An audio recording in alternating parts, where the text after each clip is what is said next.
Hi guys, welcome to the mysterious 369 tarot. कैसे हो आप सभी? उम्मीद है आप सभी बहुत अच्छे होगे और फिर लाइफ में आगे बढ़ रहे होगे। सो गाइस, मैं हाजिर हूँ आप सभी के सामने एक और न्यू रीडिंग लेके, और रीडिंग होगी यू वर्सेस दैम। इसमें हम देखेंगे आपकी एनर्जीज आपके पर्सन के लिए एंड आपके पर्सन की एनर्जीज आपके लिए क्या है। सो आप दोनों की एनर्जीज एक दूसरे के लिए क्या है, वही हम इस रीडिंग में देखने वाले हैं। सो ये एक journal, timeless and collective reading है। आप इसे जब मर्जी देख सकते हो, आपको हेल्प करेगी। और अगर आप मुझसे पर्सनल रीडिंग लेना चाहते हो तो स्क्रीन पर व्हाट्सएप नंबर दिए गए हैं, आप उस पर कांटेक्ट कर सकते हो for love reading, health reading, career reading, सभी तरीके की रीडिंग्स मैं करती हूँ। सो चलिए रीडिंग को शुरू करते हैं। सबसे पहले मैं देखूँगी आपकी एनर्जीज़ को। सो लेट्स सी कि आपकी क्या एनर्जीज़ हैं, आप किस एनर्जी में हो अभी। प्लीज़ यूनिवर्स गाइड करें हमारे व्यूवर्स की क्या एनर्जीज़ हैं, उनके फीलिंग, इमोशंस क्या हैं,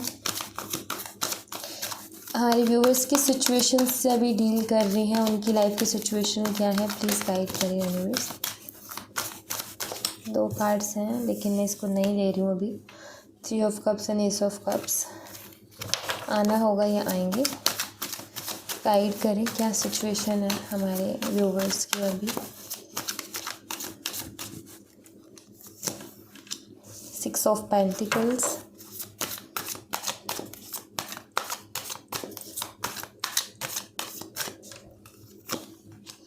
strength,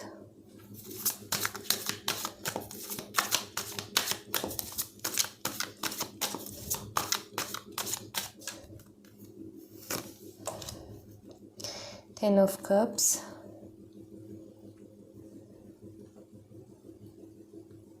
okay,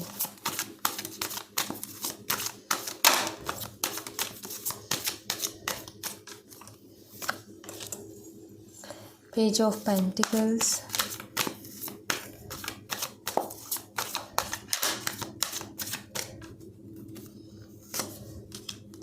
Five of Wands। Bottom of the deck से है 7 ऑफ सोर्ड्स। सो मुझे यहाँ पर ऐसा दिखाई देता है कि ये जो पर्सन है जिनसे आप डील कर रहे हो और जिनके लिए आप ये रीडिंग देख रहे हो, यहाँ पर थर्ड पार्टी इश्यूज़ है एंड डेफिनेटली आपके पर्सन ने आपसे या तो झूठ बोला है, या इन्होंने धोखा दिया, चीट किया है, या ये बीच में आपका साथ छोड़ करके भागे हैं। तो ये मुझे दिखाई देता है ये पर्सन काफ़ी ज़्यादा सेल्फिश भी हो सकते हैं कि अपने जो है फ़ायदे के बारे में ज़्यादा सोचते हैं, अपने फ़ायदे में ज़्यादा चलते हैं, कुछ ऐसा। हाल फिलहाल आपकी एनर्जी मुझे दिखाई देती है कि आप कहीं ना कहीं खुद के साथ जस्टिस चाहते हो, क्योंकि आपको ऐसा लगता है कि कुछ चीज़ें मेरे साथ बहुत गलत हुई हैं जबकि मैंने बहुत अच्छा किया है उसके बावजूद। सो मेरे साथ नहीं होना चाहिए था। आप कहीं ना कहीं इस बात को मानते हो क्योंकि आपने कभी किसी का बुरा नहीं चाहा, किसी के साथ बुरा किया नहीं है। सो आपको ये लगता है कि मेरे साथ क्यों हुआ फिर बुरा, और हुआ तो भी मुझे जस्टिस चाहिए। क्योंकि मुझे ऐसा दिखाई देता है कि आपके पर्सन कहीं ना कहीं आपको छोड़ कर किसी तीसरे पर्सन की तरफ गए और अभी भी उसी साइड है आई थिंक, एंड उनकी तरफ से कोई रिस्पांस नहीं दिखाई देता। अगर कहीं से उनके बारे में सुनने को भी अगर आपको मिलता है, पहली चीज़ तो सुनने को नहीं मिलता, पता नहीं है कि थर्ड पार्टी के साथ उनका क्या है, कैसा है, ठीक है कि नहीं है। लेकिन कभी अगर किसी की तरफ से किसी से सुनने को भी मिलता है तो शायद काफ़ी अच्छा आप सुनते हो, ये सुनते हो कि वो खुश है, हैप्पी है, ये है, वो है, शायद ऐसा आपको सुनने को मिलता है। सो यहाँ पर सिंपल सी चीज़ ये है कि आपने उनको ना आपने उनको जो आप कर सकते थे उनके लिए आपने वो किया है। उस शख्स को प्यार देने में कोई कमी नहीं छोड़ी आपने। आपने कहीं ना कहीं उनको बहुत ही ऐसा दिखाई देता है, ये जो 2 कार्ड्स के कॉम्बिनेशन है, ये तीनों कार्ड्स का कॉम्बिनेशन कहीं ना कहीं ये बताता है कि आप हर वक्त उनके लिए अवेलेबल रहे और वो हर वक्त अवेलेबल रहे किसी और के लिए। आपने हर वक्त उनको प्यार दिया और उन्होंने आपके बदले प्यार दिया किसी और को। आपने हर वक्त उनको टाइम दिया, उन्होंने आपके बदले टाइम दिया किसी और को। यहाँ पर कुछ ऐसा कि ये आपके साइड एफर्ट्स नहीं लेते थे, थर्ड पर्सन के साइड एफर्ट्स लेते थे, और फिर फाइनली या तो ये खुद ही चले गए उधर, या इनका जब राज खुला कि ये इस तरीके से काम कर रहे हैं तो आप दोनों के बीच में अनबन हुई, आर्ग्यूमेंट्स हुए और आप कहीं ना कहीं दूर हुए, अलग हुए। सो यहाँ पर ना मुझे ऐसा दिखाई देता है कि आपने उनके लिए बहुत किया है, आपने उनकी सुनी भी बहुत है। प्यार प्यार में आपका ऐसा था कि आपने ये भी नहीं देखा कि वो पर्सन कैसे बिहेव कर रहा है, कैसे डील कर रहा है, जिससे आपका ये कि मुझे अच्छा करना है क्योंकि मैं उससे बहुत प्यार करती हूँ या बहुत प्यार करता हूँ। और आपने उनको ना हर तरीके से संभाला है, उनके हर एक बिहेवियर को सुन के लिया है, उन्होंने जैसे बिहेव किया उसको सुन के लिया है। सो यहाँ पर मुझे दिखाई देता है कि आपने वाकई एक जो रियल एफर्ट्स होते हैं ना, या एक रिश्ते को जो निभाना होता है कि मेरा पर्सन कैसा भी है, उसमें लाखों बुराइयाँ लेकिन वो मेरा है, वो करके कहीं ना कहीं आपने उनसे प्यार किया। लेकिन अब आपके मन में यही चलता है कि मैंने इतना प्यार उसको किया, मेरे प्यार में कहाँ कमी रह गई, मैंने कहाँ कमी छोड़ दिया, कहाँ गलती होगी। जब एक चीज़ और मैं आपको बता देती हूँ, आपके मन में ये तो उठ ही रहा होगा, ये तो चल ही रहा होगा कि मेरे प्यार में कहाँ कमी रहेगी जो उस पर्सन को दूसरा पर्सन पसंद आया या तीसरे पर्सन की तरफ अट्रैक्ट हुआ। सिंपल सी चीज़ यहाँ पर यही है कि कमी आपके प्यार में नहीं है, एक्चुअली उस पर्सन की कुछ होते हैं ना, कुछ लोगों का नसीब होता है, कुछ लोगों की किस्मत होती है, कुछ लोगों की अच्छी किस्मत होती है कि खाई में गिरते गिरते भी बच जाते हैं, और कुछ लोगों की किस्मत अच्छी नहीं होती है, वो लोग खाई में गिरने का नहीं है लेकिन फिर भी जाके गिरते हैं, तो वही वाला हाल है इनका। तो एक चीज़ मैं आपको बोल देती हूँ, जैसे कि आप कैसे होता है ना कि मेरे प्यार में कहाँ कमी रह गई, मन में आता है ना, मैं आपको ये चीज़ बताती हूँ कि जब आपने उनको इतना प्यार दिया, इतनी केयर की, इतनी रिस्पेक्ट की, इतना संभाला, जब वो इसी चीज़ की वैल्यू नहीं कर पाए तो वो किसी और चीज़ की क्या वैल्यू कर पाएंगे। दो ही चीज़ें हो सकती है, या तो इस पर्सन का कुछ कार्मिक उधर जुड़ा हुआ है, ठीक है, या फिर ये पर्सन सीरियस ही नहीं है रिलेशनशिप्स को लेकर के। क्योंकि अगर सीरियस होता तो आपने जिस तरीके से प्यार दिया है ना, ये छोड़ के नहीं जाता। या फिर कोई कार्मिक रीज़न है जिसकी वजह से ये चाह करके भी खुद को नहीं रोक पा रहे हैं, कैसी अट्रैक्शन उधर हो रही है, ठीक है। तो इसीलिए मतलब ये मेडिटेशन वगैरह और ये स्पिरिचुअलिटी में आना क्यों ये चीज़ें होती है, पता है क्यों? क्योंकि इसमें ना इंसान खुद की एनर्जीज़ को कंट्रोल करना सीख जाता है। और ये जो कार्मिक साइकिल्स आते हैं ना, इसमें बहुत ज़्यादा फंसता नहीं है, स्पिरिचुअल पर्सन वहाँ से निकल आता है। एक तो स्पिरिचुअल पर्सन का सबसे पहली चीज़ तो सच कहीं ना कहीं, ठीक है, कि वो सच बोले और सच रखे अपनी लाइफ में। दूसरा लॉयल्टी, ठीक है, तो हमेशा ना कुछ चीज़ें रोकेंगी उसको कि ये काम गलत है मत कर, और वो जब ऐसा खुद को बनाएगा तो स्पिरिचुअलिटी इसीलिए ज़रूरी है। एक्चुअली स्पिरिचुअलिटी सिर्फ ये नहीं है कि हम पाठ पूजा किए जा रहे हैं या फिर हम मेडिटेशन किए जा रहे हैं। स्पिरिचुअलिटी कहीं ना कहीं अच्छे थॉट्स हैं, स्पिरिचुअलिटी कहीं ना कहीं सच है, स्पिरिचुअलिटी कहीं ना कहीं लॉयल्टी है, ईमानदारी है। इंसान कितना ईमानदार रहता है, कितना लॉयल है वो, और कितना सच वो बोलता है, और उसका बिहेवियर दूसरों के प्रति कैसा है, ये है स्पिरिचुअलिटी, ये कहीं ना कहीं हमारी जो जड़ें हैं इसी से पता चलती है कि कैसी होंगी, हमारे बिहेवियर से, हमारी बोलचाल से, हमारे उठ बैठ से। तो ये सारी चीज़ें कहीं ना कहीं हमें रिप्रेजेंट करती है, हमारी पर्सनालिटी को शो करती हैं, और ये कहीं ना कहीं हमारी स्पिरिचुअलिटी है। तो स्पिरिचुअलिटी दो चीज़ों से मिलके आप मेडिटेशन भी कर रहे हो और आपका बिहेवियर भी। सो स्पिरिचुअल जो पर्सन्स होते हैं ना कहीं इसमें इतना नहीं फंसते कार्मिक चीज़ों में, क्योंकि उनको पता होता है क्या सही है और क्या गलत है, क्या करना चाहिए और क्या नहीं करना चाहिए। यहीं अगर आपके साथ ये पर्सन कोई स्पिरिचुअल पर्सन रिलेशनशिप में होता तो कहीं ना कहीं उस पर्सन को ये थर्ड पर्सन की तरफ जाना एक गलत चीज़ लग रही होती, और वो कैसे भी करके खुद को उधर से खींच के लाता, राइट। सो यहाँ पर ना असली स्पिरिचुअल पर्सन वही है। कोई कह रहा है मैंने इतना मेडिटेशन कर लिया, it's not spiritual person. Simple सी चीज़ है कि स्पिरिचुअल पर्सन वो है जो वैसे थॉट्स रखता है, वो जो स्पिरिचुअलिटी की पॉजिटिव वाइब्स है ना, पॉजिटिव एनर्जी है, उस लेवल के थॉट्स रखता है, वो पर्सन रियलिटी में स्पिरिचुअल पर्सन है। सो ये चीज़ें हैं। तो मैं ये कह सकती हूँ कि आप स्पिरिचुअल पर्सन हो क्योंकि आप उनके साथ लॉयल रहे हो, आपने उनके अलावा किसी और के साथ रिश्ता नहीं रखा, आप सच्चे रहे हो, आपने एफर्ट डाले। सो वो नहीं, आप स्पिरिचुअल पर्सन हो, और वो नहीं कर रही इट मीन्स वो स्पिरिचुअल पर्सन नहीं है। स्पिरिचुअल पर्सन बनने के लिए बहुत मेहनत लगती है। सो यहाँ पर सिंपल सी चीज़ यही है कि आप हाल फिलहाल यही चाहते हो कि पर्सन आके माफ़ी मांगे, जो भी इन्होंने उल्टा सीधा आपको बोला, जो भी इन्होंने आपसे कहा, ये चाहते हैं आप चाहते हो कि ये आकर के माफ़ी आपसे मांगे उन सब चीज़ों के लिए। आपने तो एक्चुअली कमिटमेंट तक की सोची थी, आप तो शादी तक लेके जाना चाहते थे इस रिश्ते को, और आई थिंक आपने बहुत सारे शादी से रिलेटेड सपने भी देखे हैं इस पर्सन के साथ, लेकिन इस पर्सन ने सब कुछ ख़राब कर दिया। इस पर्सन ने सारे किए थे पे पानी फेरने वाला काम किया। इस पर्सन ने कुछ भी अच्छा छोड़ा नहीं इस रिलेशनशिप में। सो यहाँ पर ना ये भी आपके मन में है कि कहाँ गए उसके वो प्रॉमिसेस जो उसने मुझसे किए थे। हो सकता है उन्होंने फेक प्रॉमिसेस किए हो आपसे, शादी करूँगा, साथ दूंगा, ये करूँगा, वो करूँगा, जैसी भी कंडीशन में उन्होंने प्रॉमिसेस किए। अभी आपके मन में ये उठता है कि वो प्रॉमिसेस कहाँ गए, वो हुआ क्या ये अचानक से, ये थर्ड पर्सन कैसे आ गया, क्या वो मेरे पास वापस से आएगा, क्योंकि हमारा रिश्ता तो बहुत अच्छा था। आप एक बार सोच के देखो, आपका रिश्ता बहुत अच्छा था क्योंकि आप एफ़र्ट्स ले रहे थे। आप एफ़र्ट्स नहीं ले रहे थे तो उस साइड से एफ़र्ट्स नहीं थे, और वो रिश्ता अच्छा नहीं है जहाँ इक्वल गिव एंड टेक नहीं है। अगर इक्वल गिव एंड टेक नहीं था तो वो रिश्ता अच्छा नहीं था। और हाँ, पहले शुरू में हो सकता है आपका रिश्ता बहुत अच्छा रहा, फिर बाद में इन्होंने एफ़र्ट लेना बंद कर दिया, वो अलग बात है। तो यहाँ पर सिंपल सी चीज़ यही है कि आपके मन में ना बहुत सारे सवाल उठते हैं, और सिर्फ रिलेशनशिप को लेकर के आपको पुरानी चीज़ें बहुत ट्रिगर करती हैं, पुरानी चीज़ें बहुत परेशान करती हैं, जो बीत चुकी हैं, इनके साथ जो कन्वर्सेशन रही है आपकी, थोड़ी सी बुरी यादें जिसमें थोड़े आर्ग्यूमेंट वगैरह, थोड़े मनमुटाव आप दोनों के बीच में रहे हैं। कुछ चीज़ें आई थिंक आपको बहुत ज़्यादा हर्ट भी कर गई हैं, तभी आप चाहते हो कि वो सॉरी बोले। उसके बाद से हो सकता है आपने भी उनसे कांटेक्ट करने की कोशिश ना की हो, क्योंकि आपको भी कहीं ना कहीं अपनी सेल्फ़ रिस्पेक्ट को संभालना है, अपनी सेल्फ़ रिस्पेक्ट को देखना है। सो कहीं ना कहीं आप भी वहाँ पर अटके हुए हो। सो सिंपल सा मैं यहाँ पर ये एनर्जी देख पा रही हूँ कि अगर आप परेशान हो तो कहीं ना कहीं थोड़ा रिलेशनशिप की वजह से ही हो। एंड कुछ लोगों के लिए, ज़्यादा नहीं बट कुछ % लोगों के लिए मुझे ऐसा दिखाई देता है। आई थिंक कि या तो जिस पर्सन के लिए आप ये रीडिंग देख रहे हो उसी पर्सन को आपने कुछ पैसे दिए हैं जो वो लौटा नहीं रहे हैं आपको, और उसकी टेंशन आपको अलग हो रही है।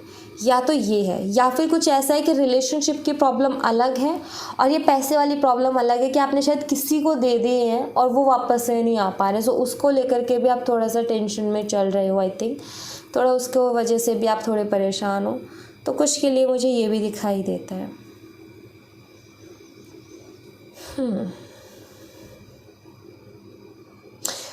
जिनके पैसे अटक रहे हैं उनके लिए मैं एक चीज़ बता देती हूँ यहाँ पर। आप जो मैं कार्ड से ही देख के बता रही हूँ, ठीक है, कार्ड से ही मैं रेमेडी जो दे रही हूँ ये दे रही हूँ कि आप एवरी थर्सडे येलो कलर के कपड़े पहनना शुरू करें। ठीक है, ये चीज़ आप एक बार ही शुरू कर दें, और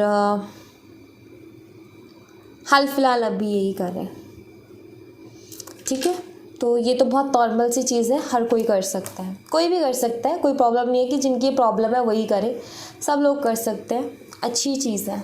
ठीक है, अब देख लेती हूँ मैं आपके पर्सन के साइड से क्या एनर्जीज़ हैं, उनके क्या हाल चाल है। साइन मैं बता देती हूँ आपको। यहाँ पर मुझे साइन दिखाई देते हैं टॉरस, वर्गो एंड कैप्रिकॉर्न, वृषभ, कन्या, मकर राशि, कैंसर, स्कॉर्पियन, पाइसेस, कर्क, मीन और वृश्चिक राशि, and Aries, Leo and Sagittarius, मेष, सिंह और धनु राशि। लेट्स सी, आपके पर्सन की एनर्जीज देख लेते हैं कि आपके पर्सन की एनर्जीज क्या है, वो किस एनर्जी में है। प्लीज़ यूनिवर्स बताएं।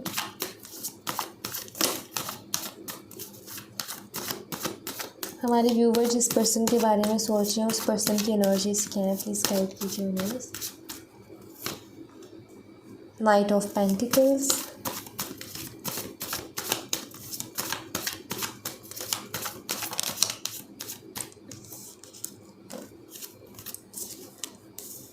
Ten of pentacles,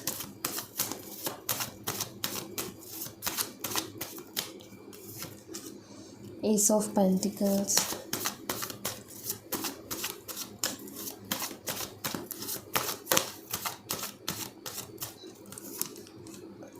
queen of swords,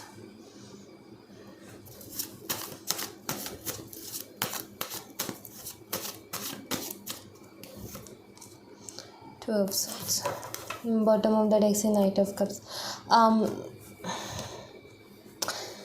हो सकता है गाइज ये चीज़ थोड़ी सी सुन के आपको थोड़ा झटका लगे, थोड़ा सा ऐसा लगे कि ये क्या है, बट मुझे यहाँ पर कुछ ऐसा दिखाई देता है कि जो थर्ड पर्सन है ना, आई थिंक आपकी पर्सन इस पर्सन से कमिटमेंट चाहते हैं। ठीक है, जैसे आप उनसे कमिटमेंट चाहते थे ना, वैसे ही आपके पर्सन इस थर्ड पर्सन से कमिटमेंट चाहते हैं, ये मुझे यहाँ पर दिखाई देता है। बट आई फील ये तो देने को तैयार है, लेकिन थर्ड पर्सन ना तो कमिटमेंट लेने को तैयार है ना कमिटमेंट देने को तैयार है। मतलब मुझे ऐसा दिखाई दे रहा है ये इनके साथ उल्टा हुआ है। ये जैसा करके गए ना जैसे वैसे उनके सामने है, क्योंकि मुझे तो दिखाई दे रहा है कि यहाँ पर स्टेबिलिटी कमिटमेंट की बात की जा रही है, लेकिन यहाँ पर मुंह फेर लिया गया है। जो थर्ड पर्सन है वो इनको लेकर के टोटली कंफ्यूज है। थर्ड पर्सन शादी को लेकर के क्लियर नहीं है इनके साथ, बट आई थिंक ये थर्ड पर्सन को शादी का ऑफर कर रहे हैं।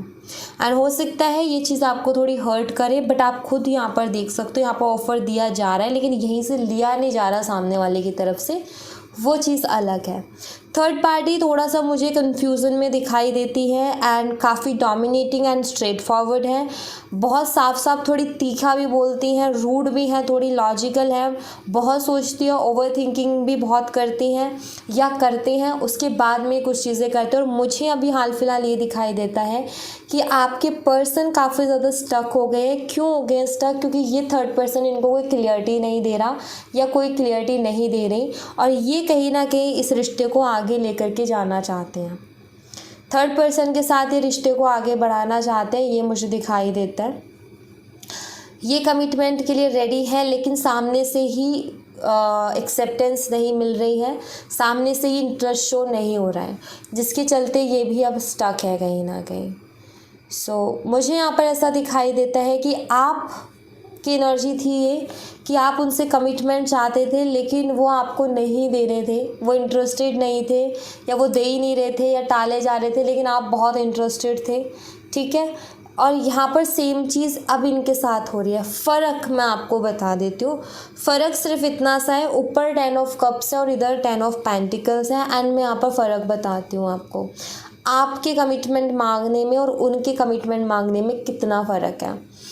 आप कमिटमेंट मांग रहे थे क्योंकि आप उनसे इमोशनली जुड़े थे, क्योंकि कप्स का कार्ड है, इमोशंस को रिप्रेजेंट करते हैं। आप उनके साथ लाइफ जीना चाह रहे थे, आप उनके साथ रहना चाह रहे थे, आप एक हैप्पी फैमिली देख रहे थे, आप इमोशनल अच्छा बॉन्ड देख रहे थे, मतलब आप ना देख रहे थे इमोशनल चीज़ें।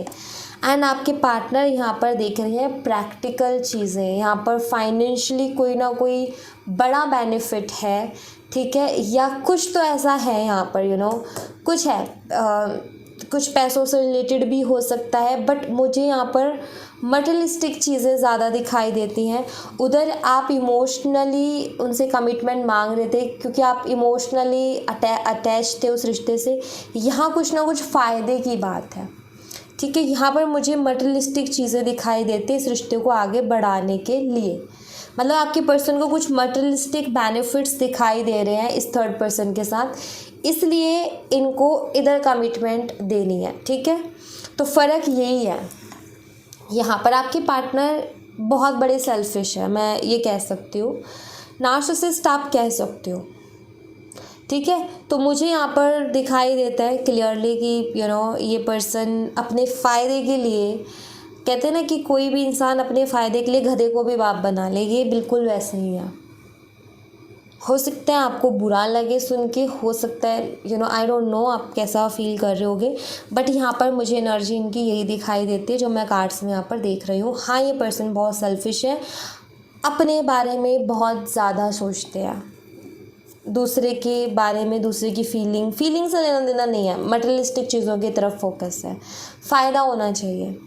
अभी आपके साथ रिश्ता जुड़ने में कोई फ़ायदा दिख जाने दो इनको, ये ऐसे आ जाएंगे आपकी तरफ जैसे गुड़ देखते चींटियाँ आ जाती हैं, ठीक है। तो यहाँ पर मुझे यही दिखाई देता है और यहाँ पर स्टक है। लेकिन वही है ना कि लालची इंसान को कभी कुछ नहीं मिलता है। जो कोई लालच को लेकर के आता है ना अपने मन में, उसको कभी भगवान कुछ अच्छा नहीं देते हैं। सो डोंट वरी, यहाँ पर थर्ड पार्टी में इंटरेस्टेड नहीं है। रिलेशनशिप तो रख लेंगी, टाइम पास तो इनके साथ कर लिया जाएगा, लेकिन शादी वादी का कोई इरादा नहीं है। बाकी ये बहुत चालाक है, दिमाग बहुत तेज़ है, देखो आगे क्या करते हैं ये। बट अभी हाल फिलहाल तो इनकी मुझे ये एनर्जी दिखाई देती है। आपके लिए मैं देख लेती हूँ, आपके लिए यूनिवर्स की तरफ से क्या मैसेज है, क्योंकि वो भी मुझे बहुत इम्पोर्टेंट लग रहा है। Let's see.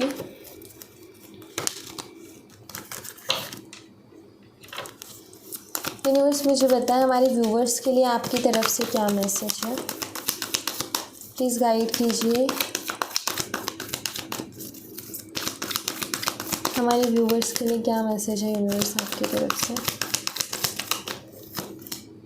Cleansing to the past, past की चीज़ों को अपने दिमाग से निकाल दो, क्लीन करो अपने दिमाग को, यहाँ पर ये कहा जा रहा है। और अच्छा मैं निकाल लेती हूँ एक और कार्ड, फिर मैं आपको क्लियर ही आंसर करती हूँ। नो थिंकनेस का कार्ड था, isolation. Okay, so I think आप बहुत परेशान हो रहे हो। देखो यूनिवर्स यहाँ पर आपसे चाहते हैं कि ये आइसोलेशन वाली एनर्जी को छोड़ दो।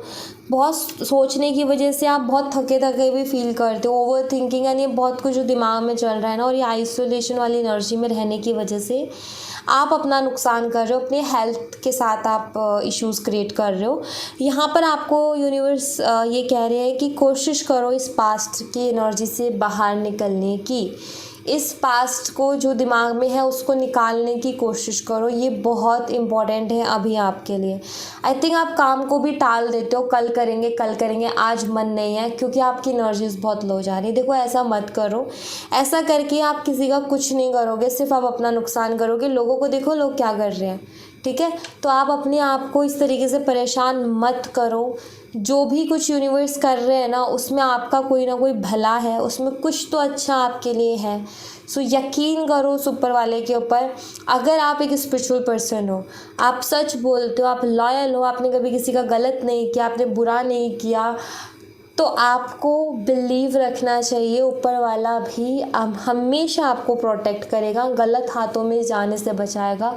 हो सकता है आप गलत इंसान की तरफ जा रहे थे, आप तो उसको इमोशनली समझ रहे थे, बट शायद वो नहीं समझ रहा था, और हो सकता है आगे जाके आपको और प्रॉब्लम हो जाती। तो इसीलिए ये चीज़ें हुई हो, तो आप उसको नेगेटिव वे में क्यों सोच रहे हो, ठीक है। तो यहाँ पर ये है कि अगर यही पर्सन की ज़िद लगा रखी है आपने कि मुझे यही पर्सन चाहिए, तो आप उसके लिए भी यूनिवर्स पर यकीन करो। यूनिवर्स से मांगो कि उसको सुधार के भेजो मेरे पास, उसको ठीक करके भेजो, उसको लेसन्स दे के भेजो, ठीक है। क्योंकि जिस टाइप की एनर्जी मैं आपके पर्सन की देख रही हूँ ना, उस एनर्जी में आप उनके साथ खुश नहीं रह पाओगे, एक टाइम पर आप बहुत दुखी हो जाओगे। तो यूनिवर्स से अगर आप ये पर्सन मांगते भी हो तो बोलो कि इनको चेंज करके भेजें आपके पास, इनकी जो बुराइयां हैं वो ख़त्म करके भेजें आपके पास। तो आप इस तरीके से मांगो, ठीक है। लेकिन जब तक आप इस लो एनर्जी में रहोगे ना, तो आप मैनिफेस्ट भी नहीं कर पाओगे। अगर आप मैनिफेस्ट भी करना चाहते हो तो अपनी इस लो एनर्जी से बाहर आओ, ठीक है। ये बहुत ज़रूरी है। ये इस लो एनर्जी में कुछ नहीं मिलने वाला, सिर्फ नेगेटिव चीज़ें अट्रैक्ट करोगे अपनी तरफ, वो गलती मत करो, ठीक है। सो यहाँ thank you so much guys, ये थी आप लोगों के लिए एक छोटी सी रीडिंग। आई होप आपसे रेजोनेट की हो, आई होप आपको पसंद आई हो। रेजोनेट की हो तो मुझे बताना ज़रूर कमेंट बॉक्स में। पसंद आई हो तो लाइक ज़रूर करना, चैनल को सब्सक्राइब करना मत भूलना। मैं मिलती हूँ आपसे नेक्स्ट रीडिंग में, तब तक अपना ख्याल रखें। Bye bye, take care, see you again.